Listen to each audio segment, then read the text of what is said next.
Good morning everyone. आज हम इस वीडियो में बात करने वाले हैं बहुपद के बारे में, पोलिनोमियल्स के बारे में, जो क्लास 9th में भी दे रखा है और 10th में भी दे रखा है। तो इसके बारे में मैं आपको इस वीडियो में बताऊंगा।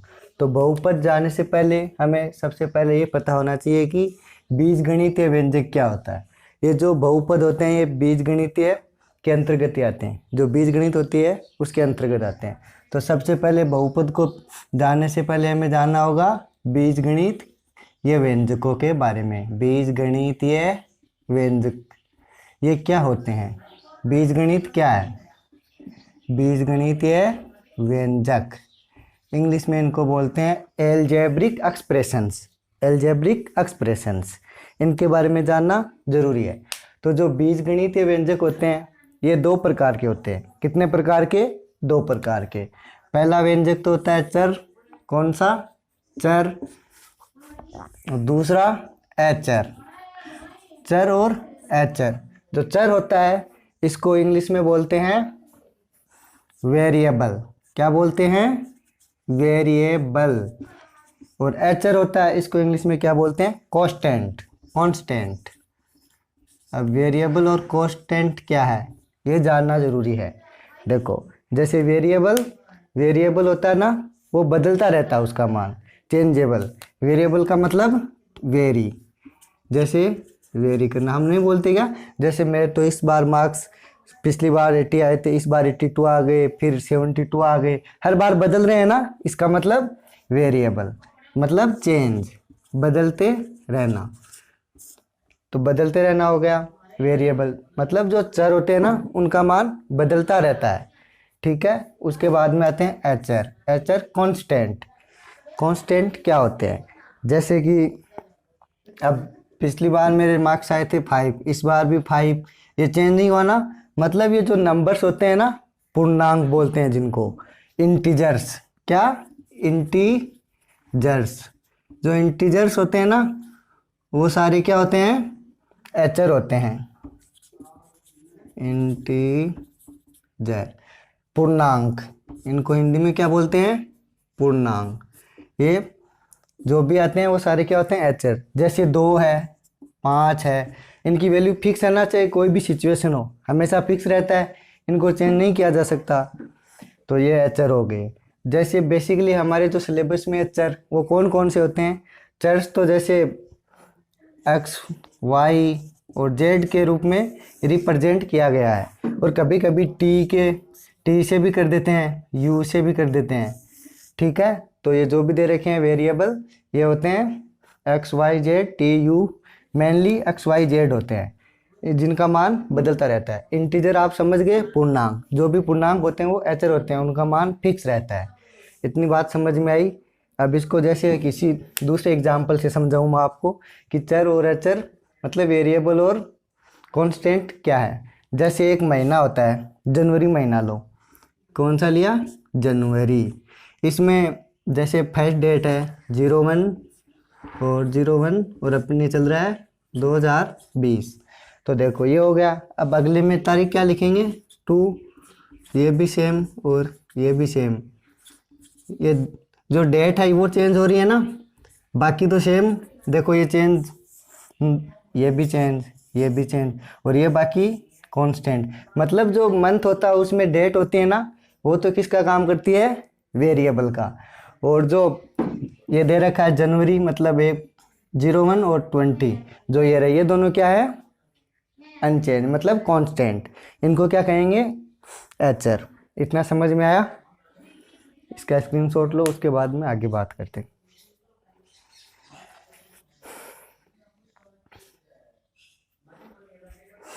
अब जैसे इसको संख्या के रूप में समझे तो बच्चों कैसे समझेंगे?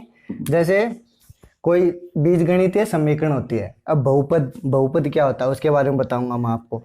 जैसे एक इक्वेशन दे रखी है, समीकरण 5x + 2 ये दे रखी है। इसमें देखो x क्या है? वेरिएबल है ना, ये तो है वेरिएबल। और ये क्या है? अनचेंज मतलब चर।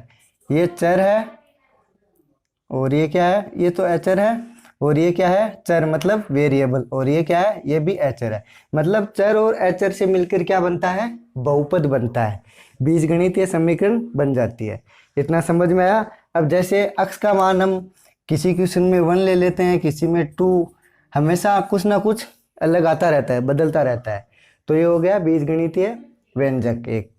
ठीक है, इतना समझ में आया। और हमारे यहाँ पे जैसे बीजगणितीय व्यंजक को पी कोष्टक, जैसे अक्स का मान निकालना है ना वेरिएबल का, तो इसको ऐसे रिप्रेजेंट किया जाता है, पी कोष्टक एक्स इक्वल, जैसे वो दिया हुआ हो 5x + 2 इक्वल ये। तो ये क्या है, एक बहुपद है।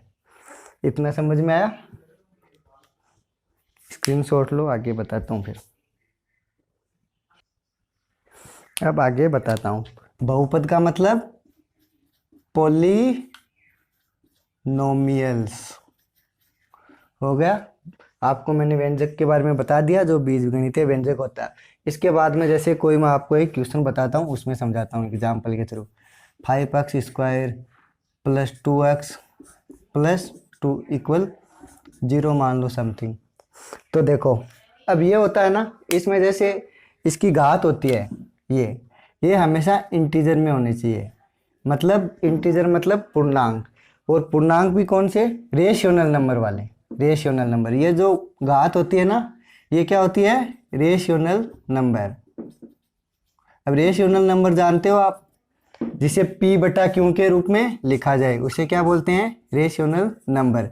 जिसमें p का मान तो 1 2 3 इन्फिनाइट कुछ भी हो सकता है, लेकिन जो q का मान है ना, इसका मान हमेशा q = नॉट 0 रहता है।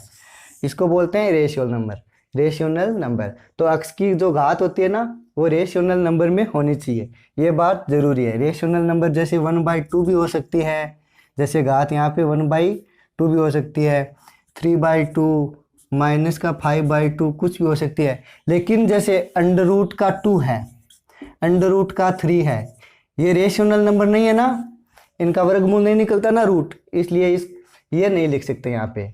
जैसे 5x की घात √2, ये नहीं लिख सकते। इसके बारे में मैं अलग से वीडियो बनाऊंगा, आपको बताऊंगा रेशनल नंबर क्या होते हैं, कैसे पता लगता है ये है या नहीं। तो बच्चों, आप इस वीडियो में इतना ध्यान रखो कि जो ये √ जिसका वर्ग नहीं निकलता ना रूट, वो संख्या रेशनल नंबर में नहीं आती, तो यहाँ पे भी नहीं लिख सकते। अगर ऐसा लिखा हुआ हो तो वो बहुपद नहीं होता है। इतनी बात समझ में आई बच्चों? ठीक है। इसके बाद में देखो, आपको मैं जैसे पूछूं, इसी में ये दे रखा है ना इक्वेशन 5x² + 2x + 2, इसमें मैं ऐसे पूछूं कि x² का गुणांक कितना है। जो x² के जो जस्ट पास में है ना, ये इसका गुणांक होता है। तो इसका गुणांक क्या है, x² का गुणांक 5। अगर मैं आपको इसी क्वेश्चन में पूछूंगी x का गुणांक क्या है, तो आप सिर्फ ये बताओगे, जो x के पास में है ना, तो x का गुणांक क्या है, 2। x का गुणांक क्या है, 2। इतनी बात समझ में आई। इसके बाद में मैं आपको बताऊं, जैसे कि एक और एग्जाम्पल के द्वारा समझाऊं, जैसे 6² - 2x + 5। अब इसमें मैं पूछूंगी x का गुणांक क्या है, तो क्या बताओगे, x का तो बताओगे 2 बताओगे या -2। देखो, ये साइन साथ में लेना है, इसके साथ में क्या है, माइनस, तो इसका x का गुणांक क्या है, -2, x² का 6।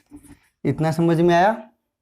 इसके बाद में आगे चलते हैं, और इसमें जैसे देखें तो देखो, ये तो क्या हो गया, एचर मतलब कांस्टेंट, और ये क्या हो गया, वेरिएबल।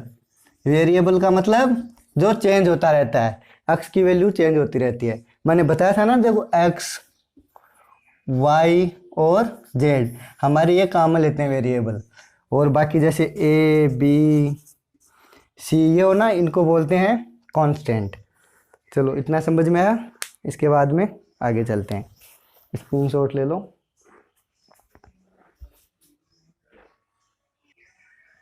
इसके बाद में हम बच्चों बात करते हैं कि जो शून्यक होते हैं वो क्या होते हैं। जैसे कोई बहुपद दिया होगा हमें ऐसा, और उसका हमें शून्यक पूछेगा कि इसके शून्यक बताओ।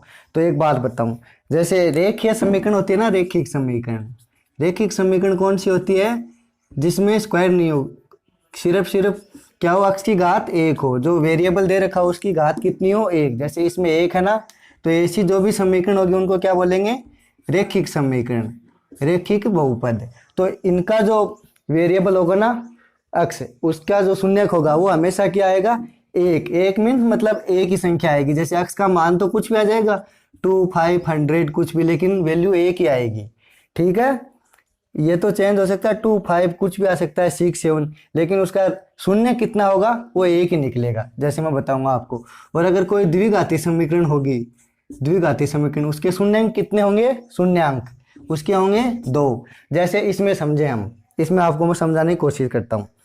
जैसे x स्क्वायर माइनस 4 दे रखा है, इसमें हमें एक शून्यक लेना है x बराबर 2 और दूसरा x माइनस 2। जहाँ जहाँ x है ना वहाँ वहाँ 2 रख देना है। जैसे पहले के हिसाब से करता हूँ मैं, x बराबर 2 लेता हूँ। तो जो इक्वेशन दे रखी है ना, समीकरण जो बहुपद दे रखा है, इसमें ये वैल्यू रख देंगे 2। तो हमें इक्वेशन दे रखी है बहुपद x की घात 2 माइनस 4। अब इसमें x दे रखा है, उसकी जगह क्या रखेंगे 2। तो 2 का स्क्वायर माइनस 4। और देखो बहुपद को कैसे रिप्रेजेंट करते हैं उसका तरीका बताऊं। यहाँ तो p लिख देते हैं, p मतलब पॉलिनोमियल्स, और अब x की वैल्यू निकाल रहे हैं ना, तो यहाँ पे x लिख दिया इक्वल। अब जैसे x का कितना रखा हमने, x की जगह 2 रखा ना, तो बाहर तो p का p और x की जगह 2, मतलब जहाँ पे x का मान है वहाँ पे 2 रख दिया। अब देखो यहाँ पे इक्वल, 2 का स्क्वायर कितना होता है 4, 2 का स्क्वायर 4 माइनस 4, इसका शून्य कितना आया। अगर p x इक्वल देखते हैं 2, तो इसका शून्य कितना आता है 0। ठीक है, और अब दूसरा क्या रखना है -2। अब करते हैं -2, देखो रख के x के बराबर में, तो दूसरे में क्या लेना है, x का मान 2 -2। तो देखो इक्वेशन तो ये की है ना, क्या दे रखा है, देखो बहुपद क्या दे रखा है वो देखो। पहले तो बहुपद हमें ये दे रखा है। ठीक है, तो अब देखो x की जगह क्या लेना है इस बार 2। पिछले में क्या लिया था 2 लिया था, तो इस बार -2। ठीक है, तो अब देखो आगे करें, x का मान क्या लेना है -2 का स्क्वायर और ये माइनस का 4। अब देखो -2 को गुणा करेंगे तो क्या होगा, प्लस का 4। जैसे 2 को 2 से किया 4, माइनस को और माइनस को मल्टीप्लाई करते हैं तो वो हो जाता है प्लस।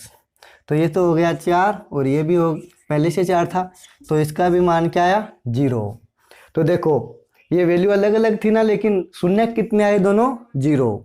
तो देखो दोनों बराबर आ गए ना, तो हम ये कह सकते हैं कि जो ये बहुपद दिया हुआ ना में, इसके ये दोनों x के शून्यांक, जो शून्यांक निकाले ना, ये इस बहुपद के हैं। अगर शून्य आ जाता है, बराबर आ जाता है, तो ये दोनों बराबर आ गए ना, तो हम कह सकते हैं इसके शून्यांक है। और ये देखो समीकरण कौन सी थी, द्विघात समीकरण थी ना, तो इसके लिए इसके शून्यांक भी कितने आ गए 2। इतनी बात समझ में आई बच्चों। उसके बाद में देखो अब द्विघात के 2 आ गए, रेखिक समीकरण के 1 आएगा। जैसे रेखिक समीकरण का बताऊं, ये दे रखा है, ठीक है, इसका निकालना है हमें। जैसे p x का मान मैं बताऊं आपको क्या लेना है, 2 लेना है जैसे। तो देखो p इक्वल 2 और x की जगह भी ये लेना है, तो x की जगह क्या लेना है 2 लेना है ना, तो यहाँ भी 2। तब देखो 2 + 2 4, इसका एक ही वेरिएबल निकलेगा। ठीक है, ऐसे होता है बच्चों, वेरिएबल निकाल, जो शून्यंक निकालते हैं ऐसे निकालते हैं। स्क्रीनशॉट लो, उसके बाद में आगे चलते हैं। अब मैं इससे अगले वीडियो में आपको दोस्तों जो एक्सरसाइज 2.1 है ना वो सोल्व करवाऊंगा, उसके जो क्वेश्चंस दे रखे हैं ना वो सोल्व करवाऊंगा, और कंटिन्यू करेंगे इस वीडियो को जल्दी। और दोस्तों अगर आपको ये बहुपद के बारे में कुछ समझ में आया हो तो हमारे चैनल को सब्सक्राइब करें और वीडियो को लाइक करें और अपने दोस्तों को भी शेयर करें ताकि उनको भी हेल्प मिल सके। और कंटिन्यू वीडियो देखते रहिए। मैं 10th क्लास, 11th क्लास और 12th क्लास इनका जल्दी सिलेबस अपलोड करूंगा, और 6th से लेके 12th तक सारा सिलेबस आपको इस चैनल पे मिल जाएगा। धन्यवाद दोस्तों।